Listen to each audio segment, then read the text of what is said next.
Imagine waking up in a dark, strange house. Absolutely nothing around you is familiar. You become aware that something's cutting into your wrist. And so as you look down, you notice that your hands, wrists and feet are tied up with sharp wire. You become aware you're in terrible pain, when all of a sudden, the door aggressively flies open. And that's when your true torture begins. This is the true horror and twisted case of Stuart Weldon.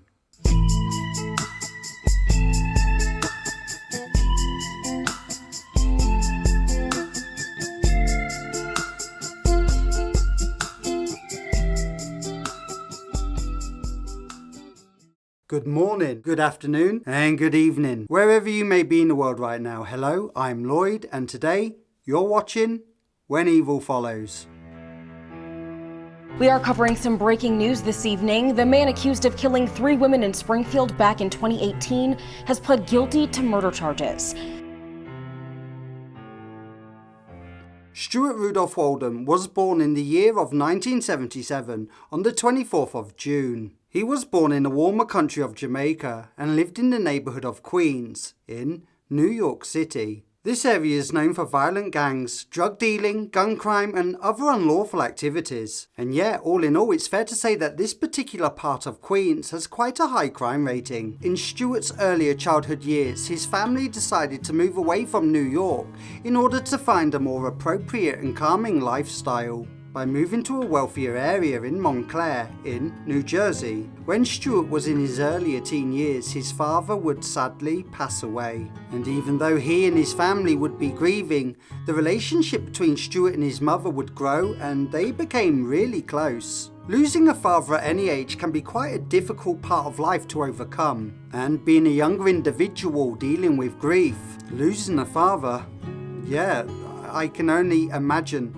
just how difficult that was to overcome. Stuart's mother, being the loving woman she is, she would happily spoil Stuart with clothes, money and gifts. And I can only guess that's because she wanted her son to be more content, especially after losing his father. Fast forward 3 years or so and the year is now 1996. Stuart is now 19 years old, he's full of new ideas, new plans, new company, and he's got new friends. He was going out to parties at the weekend and drinking an awful lot. Stuart was living life large, and some would even say he was living his best life. Well, that was until Stuart and his friend Dwight Pottinger, they both decided that they would go out for the day to the local shopping mall, grab a bite to eat, get a drink, and maybe look around in some shops. When they arrived at the shopping mall, they walked around for a while as planned. And yeah, just out the blue, they bumped into 3 young women. And so they all got chatting, there was lots of laughter, they all grabbed some food, and as a group, they all hit it off relatively well. And so it wasn't long before Stuart Weldon and his friend Dwight Pottinger asked if they could drive the 3 lovely ladies back home. And of course the ladies said yes, and so they drove around for an hour or so before taking the girls home. When they arrived, 2 girls stepped out of the car. They said their thank yous for the lift and they said their goodbyes. However, by the time the 3rd girl arrived at her destination, Stuart and Dwight's demeanour suddenly changed, resulting in forcing the girl to stay in the car at gunpoint. Now, according to police reports, both men would go on to sexually assault her in the back of the car before taking her home. And by the time the girl had reported everything to the police, both men had already left the area.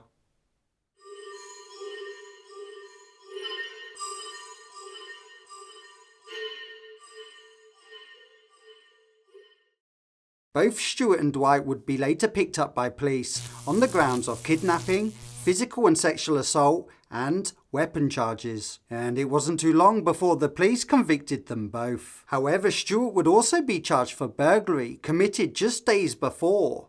And after serving a long and lengthy time in jail, Stuart Weldon moved from New Jersey and decided to venture out to Springfield in Massachusetts. And it was there in the year of 2010, Stuart was caught by the police attempting to break into a liquor store before driving away, and he was convicted and sentenced to serve 20 months in prison. Now, after his little holiday in prison, Stewart was arrested again in 2015 for threatening to shoot up a downtown bar whilst punching the security guard who was working on the door. In October 2017, Stewart was also wanted by the police on accusations for attacking women downtown. And when police arrived at the scene, he jumped into his car and led the police on a long and dangerous high-speed chase. The chase ended with Stewart crashing the car and then attempting to ram his car into a police van.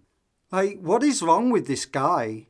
And in 2018, on the 27th of May, Stewart was sat in his car at a red light, waiting for the lights to change. He was minding his own business when all of a sudden a Springfield police car pulls up behind Stewart's car and notices a broken back tail light. The police turned on the blues and twos and slowly approached Stewart's car, as the police felt something wasn't quite right with the situation, and so they asked Stewart to step on out of his vehicle. And as they were asking Stewart to step out of his car, and it was then police couldn't help but notice a woman who was tied up on the back seat of his car. The woman was barely alive. She looked horrified and was in a really bad way, and she was still clearly fearing for her life.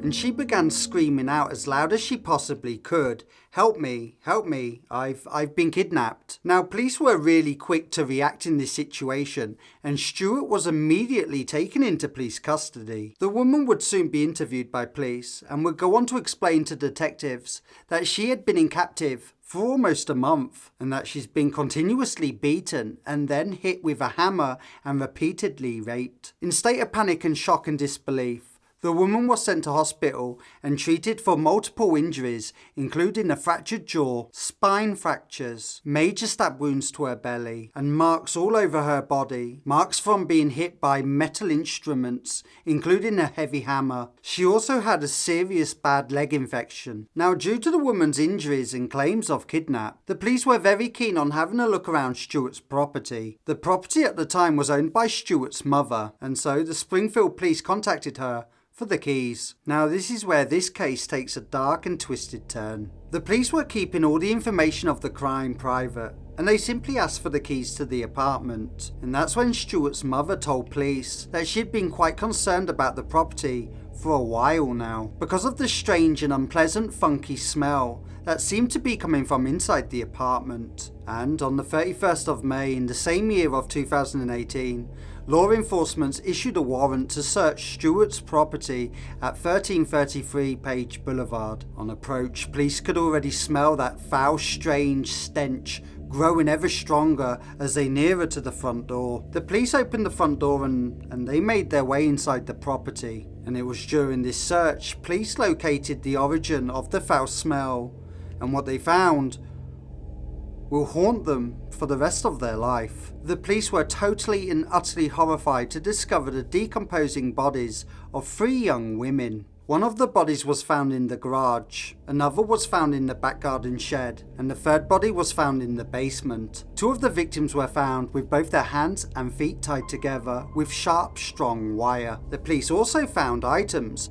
believed to have caused maximum pain to the victims before their time of death. A baseball bat, sharp pieces of glass, heavy wooden sticks, and 2 large hammers. Now, the police were able to identify the decomposing bodies belonging to that of 26-year-old Kayla Jean Escalato from Ladlow, and the other 2 were local residents of Springfield, 47-year-old Ernestine Ryans and 34-year-old America Lydon. Shortly after the bodies were identified, all 3 bodies were sent off for a full autopsy, and reports came back to the police stating that all 3 women had died from being severely beaten to death within the home of Stuart Weldon. Family members reported America Lydon missing on the 1st of December in 2017. She was a loving mother to 2 beautiful children. She also enjoyed reading and writing and mystery novels. She and her sister were very close and would often share text messages together. However, shortly before she disappeared, her sister now believes that the last 5 messages that were sent to her phone were not from her at all, but from her callous killer.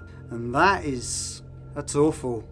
It would be only 3 months later when Ernestine Ryans was reported missing on March the 18th that same year. She was a loving mother and a kind and caring grandmother who was known for being gentle and kind and most patient with others. She had only just moved into the area of Springfield before she was reported missing. And lastly, the youngest of Stuart's victims. Her name was Kayla Escalante and her birthday was on March the 30th. She was born in the year of 1991. She, just like the others, was a mother and leaves behind a young daughter. And on September the 28th in the year of 2021, Stuart Weldon pleaded guilty to 3 counts of murder and he was sentenced to serve 3 life terms in prison, meaning that he will never get to leave his prison cell for the rest of his natural life. With over 20 years of violent criminal activity, Stuart Weldon has been in and out of jail and committing crimes such as armed robbery, burglary, sexual assault, kidnapping, and now murder. And it's kind of crazy to think that all this came to just a simple light check on the off chance of a police officer checking a car with a faulty backlight. I mean, really though, when you think about it, this guy is a piece of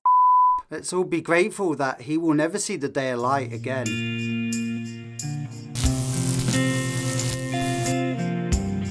Hello there and thank you for watching another episode of When Evil Follows. If you have enjoyed today's video then please hit the like button and subscribe to the channel. Don't forget to hit the bell so you never miss out on any of our amazing up and coming videos, just like this one. So what do you think to Stuart Weldon's case? Is it possible that Stuart could be responsible for many more deaths that we simply just don't know about? Either way, whatever your thoughts are on this case, let me know in the comment section below. And if you're not quite ready for bed yet, here's 2 more videos guaranteed to make things go bump in the middle of the night. And with that being said, as always, stay safe and please look after yourself, and I'll see you again the next time when evil follows. Bye.